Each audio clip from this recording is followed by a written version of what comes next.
Doctor Suresh कुमारी channel पर आपका स्वागत है। देखिए, आज हम ग्रेजुएशन के स्टूडेंट्स की डिमांड पर एक नई पहल शुरू कर रहे हैं, क्योंकि जो बच्चे अभी फर्स्ट ईयर में, सेकेंड ईयर में और जो फाइनल में पढ़ रहे हैं, उनके लिए जैसे बहुत ज़्यादा ज़रूरी हो जाता है कि किस तरीके से आप जो आपका टॉपिक है उसको कवर किया जाए। तो आज का टॉपिक जो हमने लिया है वो हमारा टॉपिक है संघवाद। तो देखिए, आज हम संघवाद क्या है, शासन व्यवस्था की संघवादी व्यवस्था क्या है, इसके बारे में, इसकी विशेषता और भारत के संदर्भ में विशेष रूप से हम इसको करेंगे। तो सबसे पहले मैं बता दूं, देखिए, कोई भी देश होता है शासन व्यवस्था को चलाने के लिए कोई ना कोई व्यवस्था निर्धारित करता है। कहीं पर संघात्मक होता है, कहीं पर एकात्मक, कहीं पर अध्यक्षात्मक, कहीं पर तानाशाही, इस तरह की व्यवस्था होती है।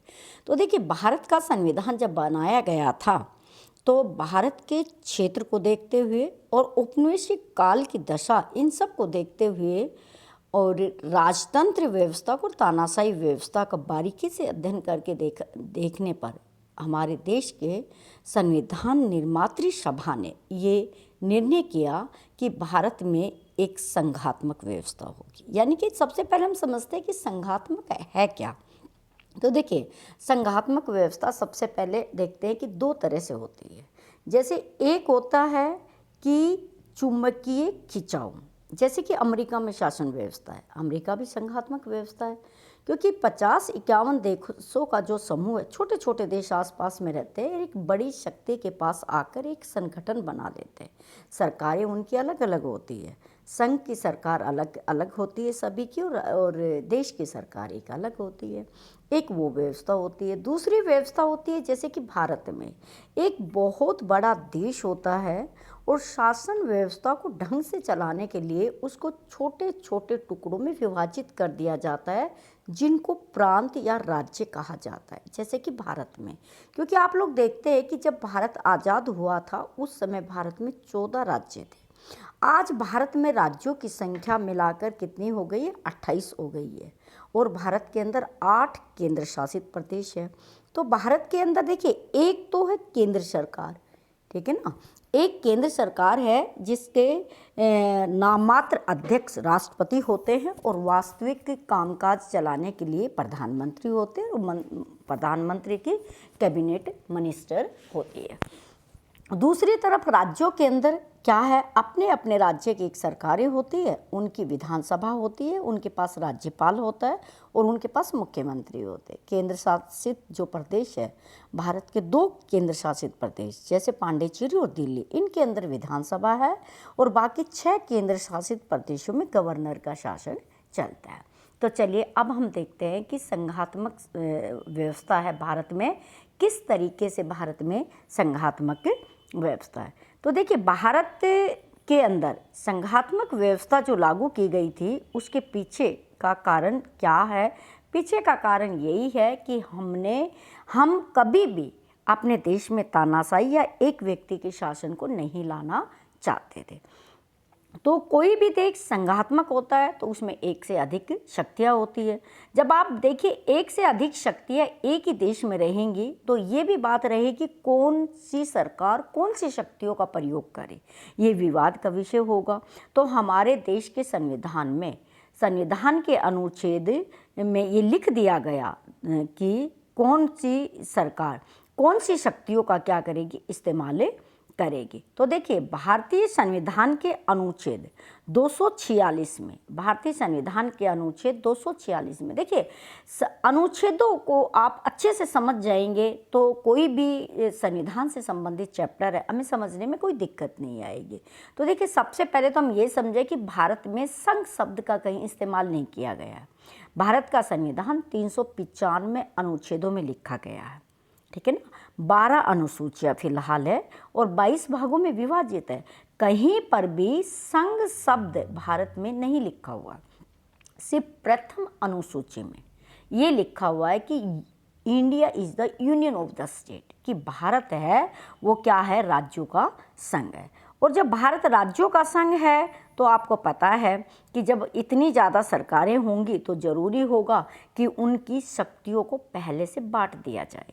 अगर शक्तियों को नहीं बांटा जाएगा तो कभी भी विवाद होगा और देश के अंदर अशांति का माहौल बनेगा। तो संविधान के अनुच्छेद 246 में केंद्र और राज्य की दोनों शक्तियों को 3 भागों में बांटा।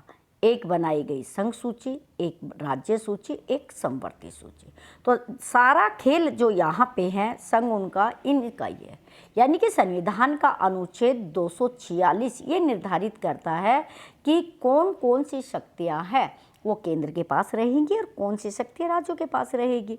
तो संघ सूची में ऐसे विषय रखे गए जो विषय कैसे थे, जो देश की सुरक्षा से संबंधित विषय, जैसे विदेशी मामलों का विषय हो सकता है, करेंसी का विषय हो सकता है, अंतर्राष्ट्रीय व्यापार का विषय हो सकता है, सीमाओं का विषय हो सकता है, सैनिक विषय, इस तरह के कुल मिलाकर बहुत सारे विषय थे जो किस में रखे गए, संघ सूची में रखे गए। और साथ साथ उनकी संख्या बता दूं कि 98 विषय उसके अंदर क्या है शामिल है, जिन पर कानून बनाने का अधिकार किसको होता है, केंद्र सरकार को होता है। एकमात्र शक्ति केंद्र सरकार की होती है, यानी कि संसद उस पर क्या करती है, कानून बनाती है।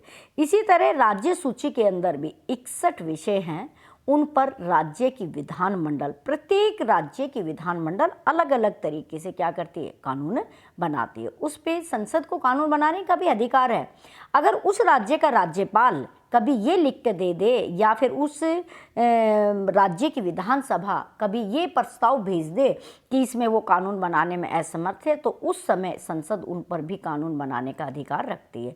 या कभी उस राज्य में 356 धारा लगी हुई हो, यानी कि राष्ट्रपति शासन लगा हो उस राज्य में, तो ऐसी अवस्था में वहाँ पर संसद को कानून बनाने का अधिकार होता है। तीसरी अवस्था में समवर्ती सूचियाँ होती है, उनमें वो विषय होते हैं जो दोनों से संबंधित होते हैं। सिंचाई का विषय हो गया, नदियों का विषय हो गया, विवाह तलाक, किस तरह के विषय, इनको समवर्ती सूची में रखा गया है। इन पर कानून बनाने का अधिकार जितना केंद्र को होता है इतना ही राज्य सरकारों को होता है।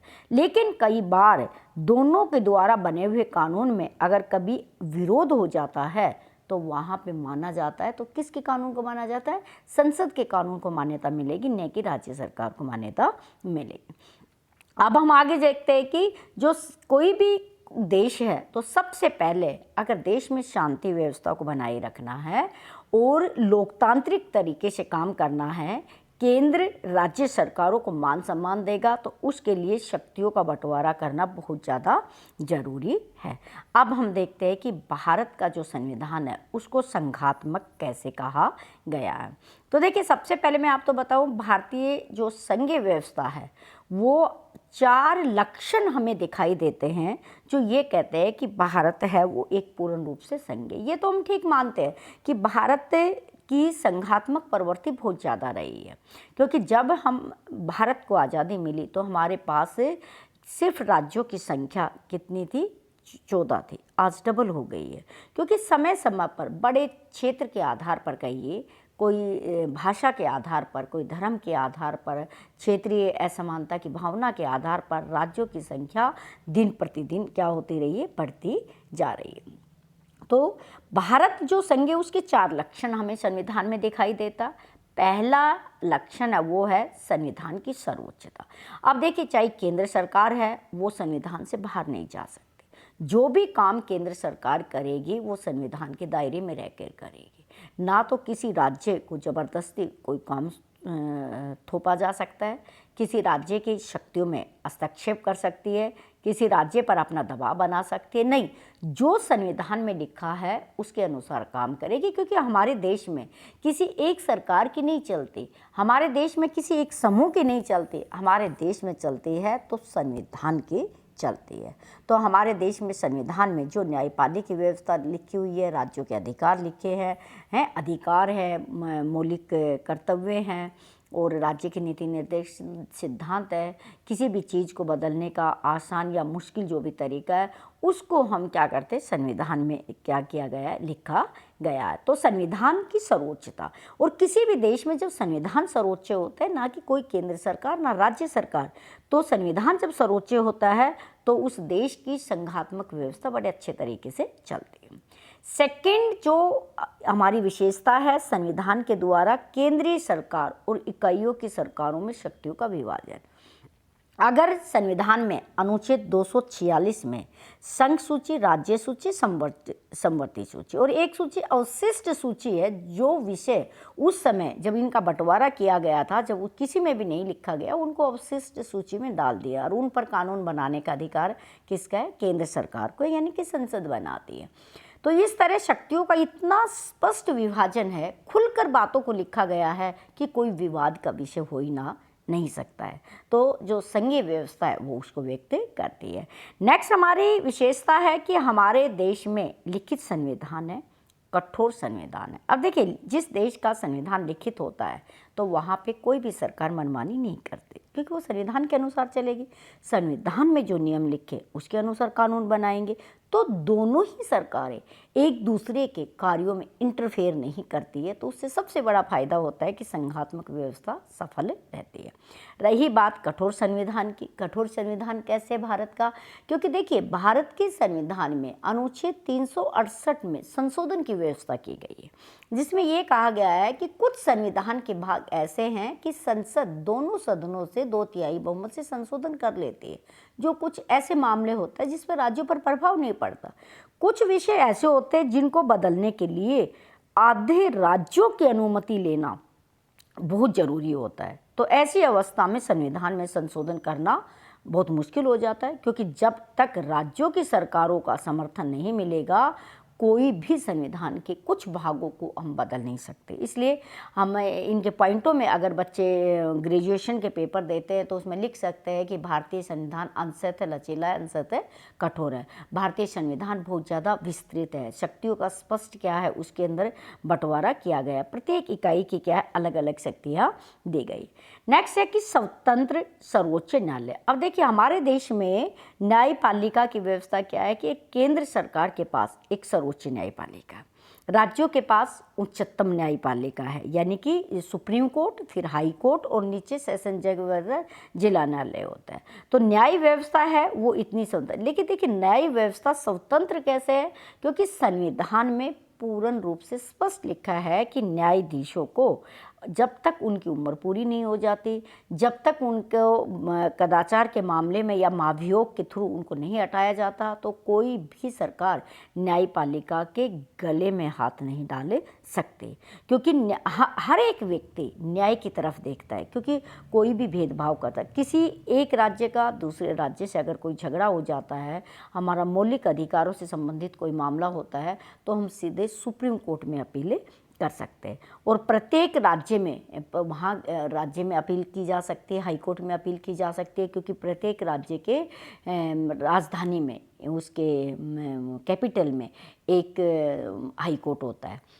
हाई कोर्ट में अगर वो सुनवाई से संतुष्ट नहीं है तो ऊपरी न्यायालय में जा सकता है।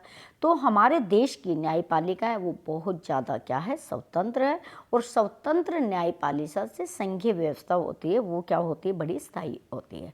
अब यहाँ पे मैं थोड़ा सा परिवर्तन करना चाहूँगी। देखिए, जब हम आज़ाद हुए थे उस समय हमारे देश में सरकार के 2 स्तर थे, एक केंद्रीय स्तर सरकार जो केंद्र सरकार चलाती है, एक राज्य स्तर जो राज्यों की सरकारें चलाती है। लेकिन संविधान में 73 और 74वां संवैधानिक संशोधन पारित कर दिया, पंचायती राज अधिनियम। उसके बाद हमारी सरकारों के 3 स्तर हो गए। उसको भी आप इसमें स्पष्ट तरीके से बता सकते हैं कि ये संघीय व्यवस्था की बहुत अच्छी क्या है, विशेषताएं हैं। उनके पास भी अलग से क्या मिली हुई है, पावरें मिली हुई है। तो इन चीज़ों को हम ऐसे शक्तियों का विभाजन, न्यायपालिका की स्वतंत्रता, अलग अलग अधिकार मिले हैं, क्योंकि हर एक राज्य के पास क्या है, अपनी विधानसभा है, अपना उच्च न्यायालय होता है। तो ये सारी चीज़ें हम उसमें लिख सकते हैं। क्यों? क्योंकि सबको क्या मिले, मौलिक अधिकार मिले। संविधान के जितने भी 22 भाग हैं और 12 जो अनुसूचियाँ हैं, उन सब में एक एक चीज़ को बड़े अच्छे तरीके से क्या किया गया, अंकित किया गया है। और हम इसमें अच्छे तरीके से ये भी समझ सकते हैं कि जो हमारी संघीय व्यवस्था है वो एक आदर्श संघीय व्यवस्था है। क्योंकि देखिए, जब से 1947 से लेकर और 1950 में संविधान लागू हुआ, 1952 में प्रथम बार चुनाव हुए, आज तक कोई भी संघीय व्यवस्था भारत से अलग होने का जिक्र नहीं करती है, क्योंकि वो उसके साथ रहकर अपने आप को सुरक्षित महसूस कर रही है और उसको साथ रहकर उसको चला रही है। तो आदर्श संघीय व्यवस्था जो होती है उसमें दोनों ही पक्ष आपस में एक दूसरे पर क्या करते हैं, भरोसा करते हैं, एक दूसरे के काम में सहमति देते हैं। केंद्र विभिन्न राज्य सरकारों के साथ अपनी सत्ता का क्या करता है, बंटवारा करता है। और क्योंकि कई बार केंद्र को भी राज्य सरकारों की क्या रहती है, ज़रूरत पड़ती रहती है, अलग अलग किस्म के काम होते हैं, उनकी सहायता चाहिए होती है, कोई राष्ट्रीय विषय ऐसा होता है तो उसके लिए वो मिलकर क्या करते हैं, काम करती है। फिर भी कुछ भी कहा जाए, लेकिन फिर भी संघात्मक सरकार है, उसके बावजूद भी केंद्र सरकार ही क्या है, ज़्यादा मजबूत है। और राज्य सरकारों को भी उस बात को क्या करना चाहिए, स्वीकार करना चाहिए, क्योंकि जब तक राज्य वो कोई भी मजबूत नहीं होगी केंद्र सरकार, तो दूसरे देशों के सामने किसी भी देश की जो मान मर्यादा सम्मान है वो धीरे धीरे कम होता है। इसलिए केंद्र सरकार का मजबूत होना बहुत ज़्यादा ज़रूरी होता है। तो मुझे आशा है कि आप इससे समझ गए होंगे कि भाई केंद्र सरकार और राज्य सरकारों के जो काम करने का जो तरीका है वही संज्ञात्मक व्यवस्था को करती है। अगर इसमें आपको 16 नंबर का प्रश्न है तो आपको विशेषता लिखनी है, तो सबसे पहले आप परिचय लिखिएगा, उसमें सरकारों के बारे में बताइएगा। फिर आप बताइए कि संघ है इसका अर्थ क्या है और भारत के संविधान में संघ शब्द कैसे लिखा गया था। फिर संघ में हम दो तरह से शामिल होते हैं, एक क्या होता है कि बहुत बड़ी शक्ति होती है वो अपने आप को विभाजित कर लेती है, एक क्या होता है कि बहुत बड़ी शक्ति होती है वो आसपास के राज्यों को अपने अंदर मिला लेती है। उनसे क्या होता है, संघ होता है, एक नज़दीक आना एक अलग करना है। और उनमें झगड़े होने की संभावना जब होती है जब किसी देश का संविधान मजबूत होता है तो संघात्मक व्यवस्था अच्छे से चलती है। तो अब इसमें देखिएगा आप बहुत सारी विशेषता बताएंगे। तो जो हमारा संघ है वो मजबूत कैसे है, क्योंकि एक तो संघ मजबूत ऐसे है कि हमारे प्रत्येक राज्य के पास अपनी पुलिस होती है, अपना सर्वोच्च न्यायालय होता है, हमारे देश में सबको मौलिक अधिकार मिले हुए हैं और हमारे देश में न्यायपालिका वो पूर्ण रूप से स्वतंत्र है। संविधान में हर एक चीज़ को अलग से लिखा हुआ है। संविधान अंशतः लचीला और अंशतः कठोर होता है। इन सारी चीज़ों को देखते हुए और किसी भी तरह संसद क्या होता है, विधानसभा के कानूनों पर क्या नहीं कर सकती, अपने अधिकार कायम नहीं करते। इस तरीके से हमारे देश के अंदर संघीय व्यवस्था क्या है, सफल है, क्योंकि हमारे संविधान के भाग 4 में राज्य के नीति निर्देशक तत्व और भाग 3 में मौलिक अधिकार जो लिखे हुए हैं उनकी सहायता से भी हम संघीय व्यवस्था को क्या करते हैं, बहुत ज़्यादा मजबूत बनाते हैं। इस तरह भारत की जो संघीय व्यवस्था है वो बाकी देशों की तुलना में बहुत ज़्यादा मजबूत है। Thanks for watching. अगर आप चैनल पे नए हैं तो आप सब्सक्राइब कीजिएगा, वीडियो को लाइक कीजिएगा और अगली वीडियो के लिए इंतजार कीजिएगा। धन्यवाद।